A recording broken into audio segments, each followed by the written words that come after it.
Hey there, everyone. Lars Hedenborg, founder of Real Estate B School. I'm psyched today. I've got Andy Mulholland out of Rochester, Minnesota, with me today. And really, I've been doing these interviews, these case studies, to just kind of highlight one of our members that's been in the community for a while, that's had some success, and just to let you in on the journey of what it really is like to go from a production type mindset to more of a business ownership, and to scale the business and to get some time and money leverage from the business. Andy, why don't you kind of just introduce yourself, kind of give everyone that's watching here a little bit of an idea, personally and professionally. Who is Andy Mulholland? Yeah. Thanks for having me. So I'm in Minnesota. We're up in Rochester, Minnesota, home to the Mayo Clinic here. Small community, 150,000 people. Grew up here, born and raised here. Met my wife in high school. We've got 4 kids. We live on a farm here in southern Minnesota, and just enjoy, family time. That's like the big thing that, we really focus on here, is just being with our kids. So a lot of family time. I'm just somebody who came from a business background, I learned some basic things growing up, watching my dad kind of build a business, but had no idea what it was all about. Just kind of got into it. So that's a little bit about me. Yeah, awesome. What did you want when we first started working together? Like where were you at? What did you want to achieve when we first met up? I think it was probably like 3.5 years ago where we had that first conversation. But what did you want to achieve? Right. Yeah. I'll never forget the call. I remember exactly. It's funny. Like, I remember exactly where I was. I remember like my mindset, all of those things. And I remember it because that year we were, a small team. It was like me, an admin, and like maybe 2, maybe 3 buyer's agents. And we were going to do 100, 110, maybe 120 deals that year. And I was going to do like 80 of them. I think at that point I had 80 deals under contract and closed that were my personal production. Most of them listings. There were some buyers in there as well. But, I was just kind of done. My mindset was like, if this is the way it's going to be, we had another baby on the way. It was our second of 4. And I just was like, if this is the way that it's going to be, it's just not worth it to me. Making great money. Like, we were living a lifestyle. We had just bought this nice big 2-story home that I remember my wife was like, I don't think we can live in a house like that. Like, that's not okay. I'm like, it's going to be fine. So, and it was financially, life was great, but just no time to be present. And that's what the big issue was in my life. The problem I had was, I knew it wasn't what I wanted anymore. I just didn't know what to do about it. And either I was just going to bang my head against the wall and just slowly figure this thing out, or I was going to find somebody that had done it before me. And that's when I was like, all right, I'm calling Lars. I've seen his stuff. I know he's done this. I'm not sure if it can work for me. I really didn't believe it in my heart of hearts, but I'm like, you know what? What else am I going to do? I'm either going to do that or I'm going to get out. So let's make this happen. And that was really my mindset on that call. What I wanted out of it, I told Lars exactly. I told you exactly what I wanted, which was, I said, Lars, I want to be able to take my family and leave for however long I want, 30 days, 60 days, longer, in an RV and travel the country. And I don't know why that was. Thinking back, I'm like, was that just because I threw that out there just to kind of be like, all right, see if you can do this, Lars, like, see if you can help me do this crazy thing. I think I really wanted to do it because growing up, that was just always something. I did a lot of camping with my family, and I wanted to be able to do that with my family, but really take it to the extreme and travel all over the country. But in my current position, there was no way that was going to happen. There just was no way. So, and what was it like? What was the time requirement in the business, and what was the stress like back before we started working together? Well, I think it was like every top producing agent at that point where, you kind of realize, like, this is my life. I don't have anything else. I don't even have presence with my family.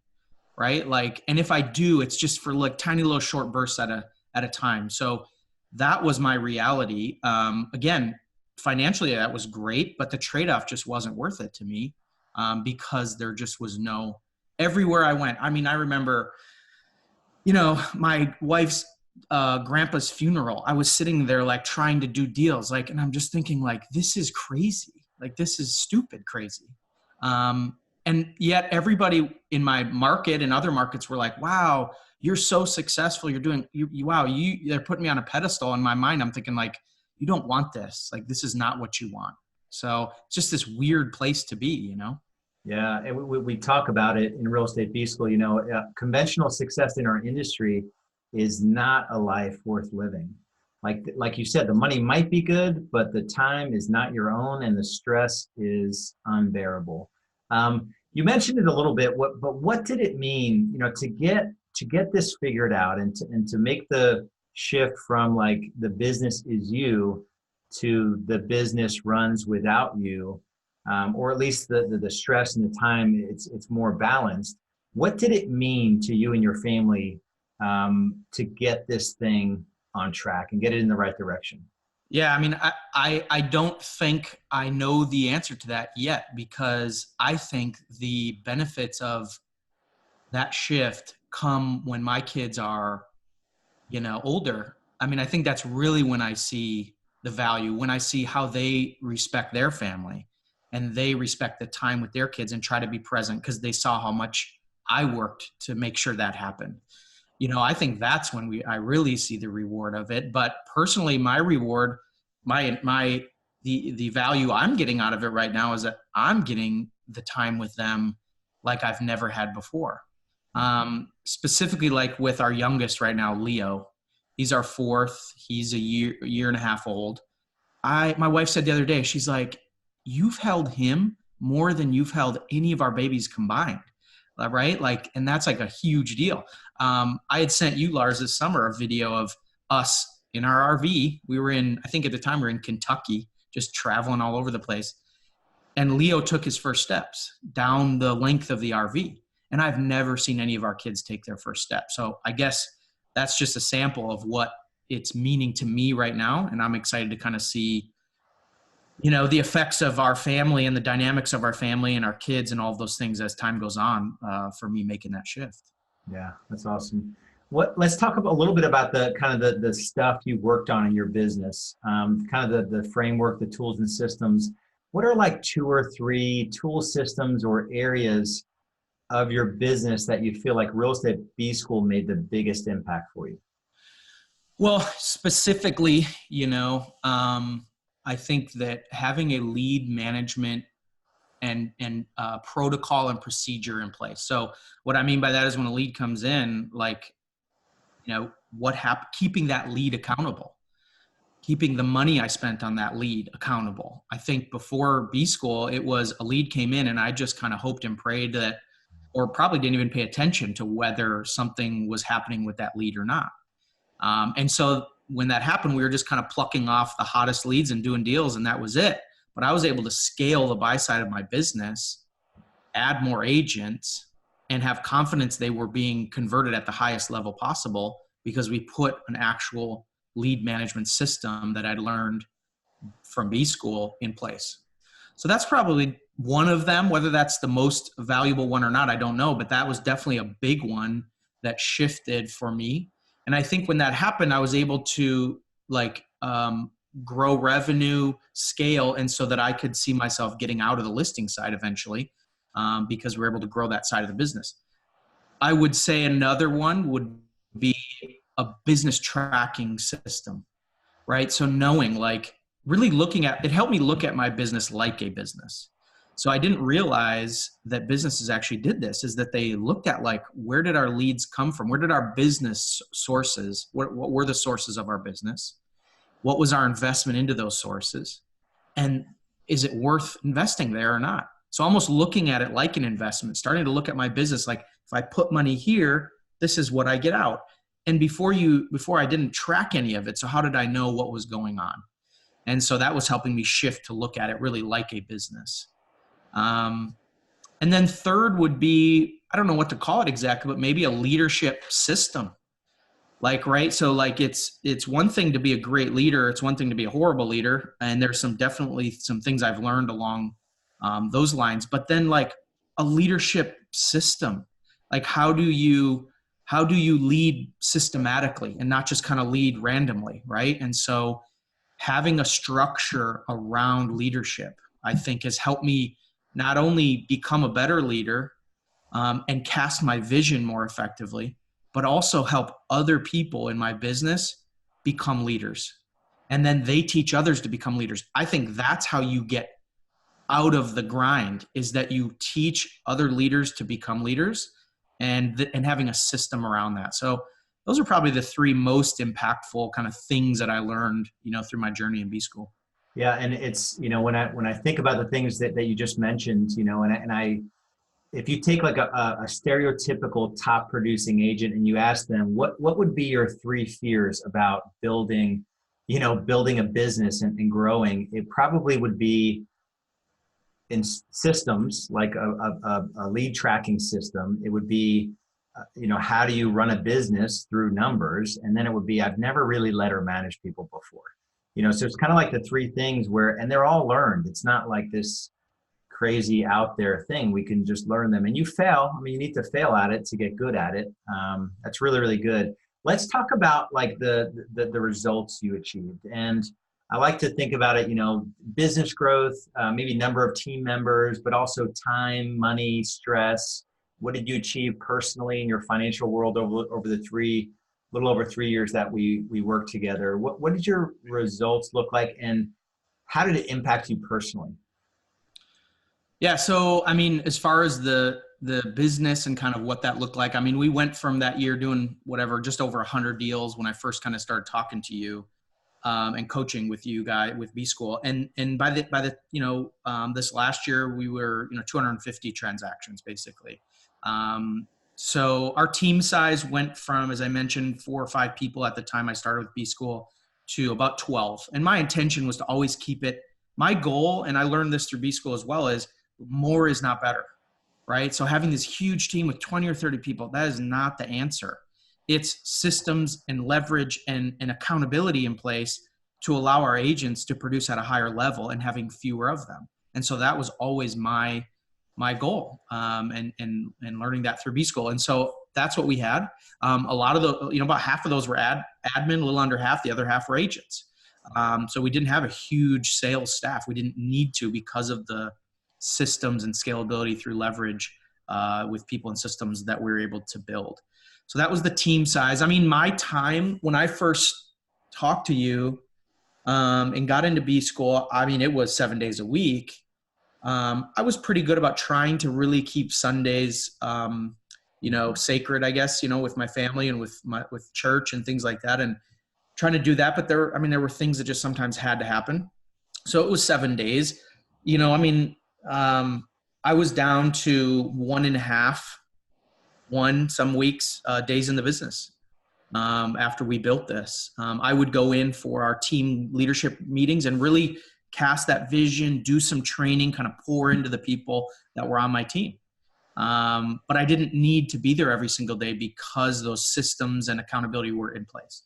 So that was my kind of time. Of course, the stress level decreased dramatically because I didn't have to be, there all the time. And the systems could kind of take the stress level off of me and kind of work things without me. Money wise, I mean, I guess, I can say I went from, money was never the big issue. But what I found out was that because maybe that's the fourth thing I learned from B School. Probably one of the most important ones was the right economic model, right? Because if I didn't set this up right, and I was on track to not set it up right, my economic model, if it wasn't right, the splits, all the things, and really understanding what to look at in my P&L and what to focus on, I would have grown my team and actually made less money. So that wasn't a good thing. And then I was just growing for growth's sake. That is not what I wanted, but I didn't know how else to do it. So for me, it was making more money, but being involved in the grind less and less and in production. And so, now we live well, in the sense that, I have options. I guess I'll leave it with that, is that I have the ability to do what I want, when I want, with who I want. And that was my definition of success. Yeah.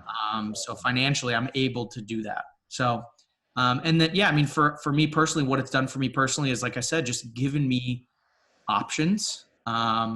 It's given me options, which has just been something I didn't realize would come with the end result, but it's just a great feeling to be able to, not maybe live like everyone else lives, where they work to live and they live to work. I don't have to do that. So anyway, that's how I'm kind of benefiting from it. It's really good. And just recently, I had a couple conversations with like the largest teams on the continent, guys that have, their margins are slim. They both went through divorces. They both lost their faith. Like, there's way more to life than the number of homes you sell. And I feel like as an industry, we've completely lost track of that. So that fourth piece though is really important. If you set this thing up wrong, you will have a business that there's marginal profit and it keeps you in production forever. And you can't add the kind of value that you really want to in your business. So that's really, really good. Yeah. What objections did you have? You made a comment earlier, you didn't really know what to believe. Like my pitch, quote unquote, sounded good, but you didn't know what to believe. What objections did you have? Like, I almost didn't join real estate B school because. Yeah, well, I mean, there was a cost factor to it. That's always something you got to consider, is the financial investment that you're making. And it wasn't so much about the cost. It was whether or not I was going to be able to do what I thought I needed to do. Right. I thought it was, so I didn't want to invest thinking like, Andy, are you just going to invest in something and not follow through on this, And there was some elements of that. I mean, the first few months, like I probably didn't dive in as deep as I should have right away. I probably didn't, get on every call I should have been on and really kind of committed 100%. It took me a little while to really commit. But on that first call, it was like, honestly, I don't know that I had a ton of deep objections, because I was in a mindset where it was like, it's this or I'm not going to keep doing this just for the money. I'm just not. I didn't want that long-term vision of 20 years from now, me sitting there doing this same thing, successful or not, it wasn't going to happen. So it wasn't a hard decision for me. But if I had to think of something, it would be like, man, are you really going to put the effort, into this? The great news was, as long as I just chunked some time every week and had this mindset of a little bit at a time, then it just happened. Right? And so it's like everything else, just little bits at a time, all of a sudden you make big progress. So anyway, that's what I would say. Awesome. What's been your favorite part of real estate B school? Gosh, I mean, just being surrounded by people who are trying to do the same thing. I mean, there's so many different options out there, and I've been a part of different things, different Facebook groups, different coaching programs, all these things. But I guess the problem is that I've never, other than B school, I've never found one that everyone is trying to build a real business. Like we're not just trying to do more deals. Right? Now, the funny thing is, when you build a business and you leverage and scale through systems and people and processes, all of a sudden you do sell more homes, right? We doubled and, almost tripled our sales by doing this, but that wasn't the focus. And so I think that's the big difference for me, is being around like-minded people who are also looking at this like a business and really seeing it as a true team approach versus, just adding agents to do more deals. It's like, no. More is not always better as far as size and all those things. And everybody is in that same mindset. And that's a powerful thing when you get into a community of that. So, I mean, that's probably the most powerful piece in my mind of B school. Yeah. Who would you recommend real estate B school to, and why? Yeah. I mean, I would recommend it to anyone that has a long-term vision of really building a business. And that doesn't mean, you have to want to get out of production right away. It doesn't mean you have to be where I'm at, where it's like, it's this or nothing. It could be, you could be really just kind of getting your feet wet with this idea of building a team. You could have nobody in place, it doesn't really matter, but the mindset has to be, I'm going to build this like a business. and not, my long-term vision is not just to have a job. And maybe that goes to the point where you have to actually have a long-term vision.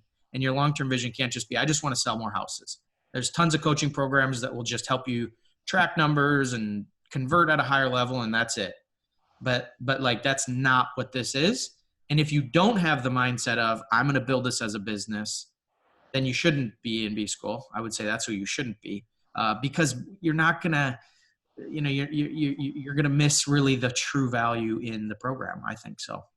Yeah, that's awesome. Andy, I have a lot of respect for you as a man of God, a husband, a dad, and now to be able to do some business with you has been awesome as well. If you are watching this or listening to it and you think there might be a next step here, like you want to see if Real Estate B School is a good fit for you, we can help scale your business in a very particular way so that you have a business worth owning and a business that gives you a little bit more breathing room with your time, your money, and ultimately stress.